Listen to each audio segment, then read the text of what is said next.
Hey everyone. Okay, so obviously the big focus of this episode was Killer's fight against Hawkins, and full disclosure, it wasn't until I reached this point in the manga where I truly started to care about Killer. Like, don't get me wrong, the reveal of his identity as the Manslayer and that he was practically force-fed a smile fruit, all that was a great starting point for where that would take his character later on in this arc, and especially this episode. But it's also true that up until Wano, I was just never given a reason to really care about Killer. He was Kid's right-hand man, and that was it. With this episode, however, as well, when I had read, as well as when I read this in the manga, for the first time, I had finally started to appreciate Killer, as it showed that yes, that there is more to not only who Killer is, but also how much personal respect he holds for Kid as his captain. Like, he would never intentionally want to do anything to stand in the way of his captain or Kid's ambitions. But in that same vein, Kid would never want to hold Killer back from making an important choice during a fight, and especially one that would save him, especially one potentially caused by a mistake he's made, which he's kind of made, but by not being aware of what was going on.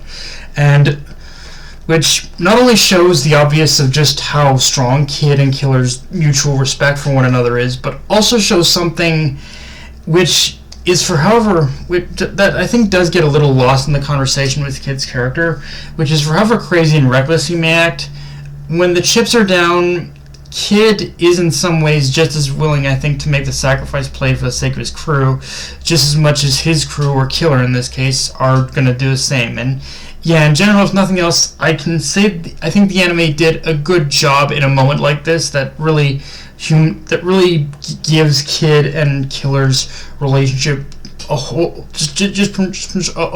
lot more of contextual of context and humanizes Killer as a character as well. And which again is granted something Wano has really done well, but it's like it really just brings it all full circle for me. And yes, I really liked the whole thing that Killer did of tearing off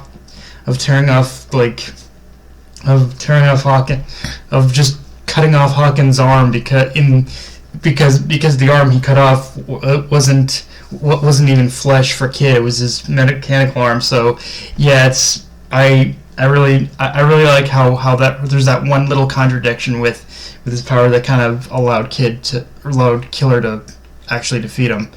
Now, as far as Hawkins himself goes, this is in some ways the more intriguing aspect of this episode, because despite constantly mocking and deriding Killer all throughout the fight, Hawkins is also kind of exposed. You can see how Hawkins is kind of exposing himself, and just how truly afraid of the Yonko he is as well, which is to say, after their encounter with Kaido, you can tell even now he's genuinely terrified. He practically, like back then, Hawkins practically lost the will to fight, and that the power that the Yonko possesses is something that terrifies him, and it shows just how much more, and it's shown just through how much more emotional he acts throughout this entire fight, which, to be honest, Hawkins is a very interesting comparison point when placed up against Apu, because when you get down to it, both joined Kaido out of the genuine fear and terror, but there's a vast difference in how they coped with those feelings, and honestly, while I always find myself much more sympathetic towards Hawkins, and honestly, why I always find myself much more sympathetic towards Hawkins than I ever will towards Apu. Like, Hawkins, at the end of the day, is and kind of was and still is a broken man. He hid throughout this arc. He hid his fear and his trauma of that day very well throughout this arc. But the confrontation with Kaido just broke his spirit, and fight with Killer. And just broke his spirit. And the fight with Killer is what brought out all those, was the breaking point that brought all that out into the open. And you see it yourself, like Hawkins, and when being confronted by Killer about his regrets, he exploded in pure anger. He was angry at the world, angry at himself, and even he was angry at his own weakness for not being strong enough. So in that sense, how could Hawkins not, like, how could Hawkins even have faith after all that? How could Hawkins even have faith in his own peers' ability to do what he couldn't? So he was almost kind of, in some ways you could say he was almost kind of testing Killer to see if Killer and Kid really can go the distance in a lot of ways, in a way that he couldn't, in a way where in the way where he gave into his fear. Will they overcome it? I think that's kind of what he was doing. But and that's the thing too. I don't get any, even now. All that stuff with Hawkins is great character building for him. I do not get any of those same feelings from Apu. Like, don't get me wrong. Ultimately, Apu did give up on the idea of opposing the Yonko, but and I'm sure somewhere he is afraid like Hawkins. But unlike with Hawkins, as far as presentation of Apu's fear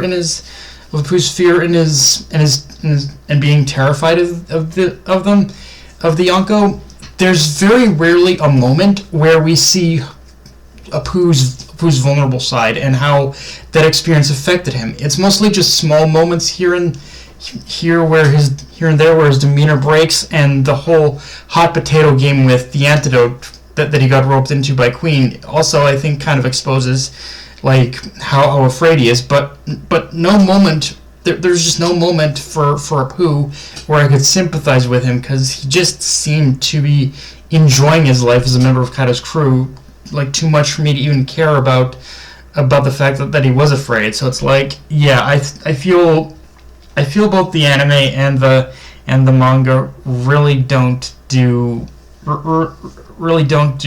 like Apu any favors. Like, he just comes across even when I'm supposed to feel sympathy for him, he just comes across as the kind of in a scenario where this is what you get, asshole. I'm not gonna feel sympathy for you. Like, I'm sorry, I can't. Like, there's just nothing for me to get sympathetic, feel sympathy for Apu about. That's just kind of how it is for me.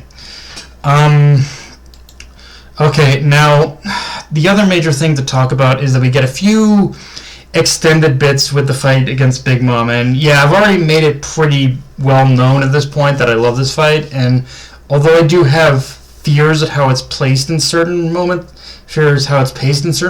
I am also probably one of the few who welcomes added moments to the fight, just to give Big Mom a little more pull, and just in general give her more moments, because as many have pointed out, when the manga was running, Big Mom got shafted a lot during this arc. So any chance to give her something extra, I will always welcome, just to kind of at least somewhat reaffirm and enforce that she, despite how many times she's been tossed around, she is still a threat we need to take seriously. And with that said, I do want to talk about art and animation this week, because this episode is an interesting case of how artwork felt really consistent for the most part throughout the whole episode, but the animation, while having great moments, did have noticeable scenes where and bits where it felt like they cut a couple corners. Like, they didn't last long enough to be distracting or detract from the episode as a whole, but I could still tell when it was happening, although everything else in between those small moments were still phenomenal. Like,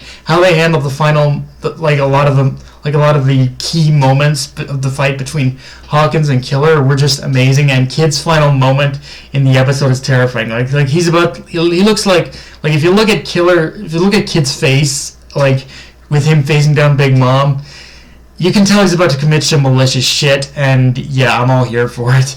But yeah, guys, that's pretty much all I got for this review. If you enjoyed the video, like, comment, subscribe. Follow me on Twitter, Analyst Crunchyroll. Be sure to notification bell, the subscribe button, and just share the video around, guys. Dark Knight of Anime signing off.